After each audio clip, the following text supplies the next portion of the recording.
Today is May the 25th. Today, we look at the structure of Matthew.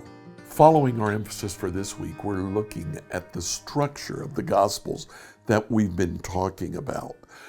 Matthew also has a breaking point at chapter 16 with Peter's confession. Now, in the structure of Matthew, we begin with the nativity of Jesus that extends really through 2 chapters. Then Matthew, the rest of Matthew, all the way up to chapter 25, is a series of narratives followed by a discourse, a series of teachings. Then Matthew 26 through 28 is the story of the crucifixion. Now the body of Matthew, from Matthew 3 to Matthew 25. First, we have Matthew 3 and 4, then 5 through 7, the Sermon on the Mount, narrative and discourse. What we have in this section are the foundations of Jesus' kingdom. Matthew 8 and 9 is the next narrative portion. Chapter 10, the mission of the disciples, discourse.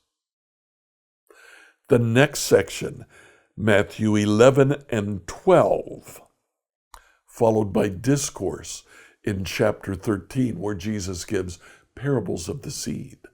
This is the attack by Jesus' opponents, the religious leaders of his day, and his defense, teaching parables. The fourth section, Matthew 14 to 16, followed by heavy discourse in chapters 17 through 20. All of this focuses on discipleship. And then finally, Matthew 21 through 23, followed by the discourse known as the Little Apocalypse, Matthew 24 and 25.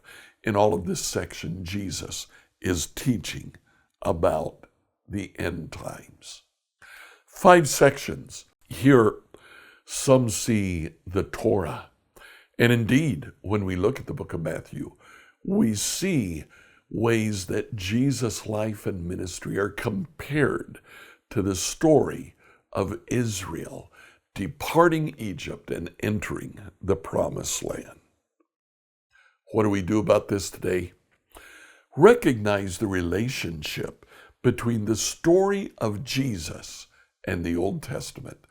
Learn to look for clues in the Old Testament to what Jesus truly is. If you have a question for us today, drop it in the comment section below.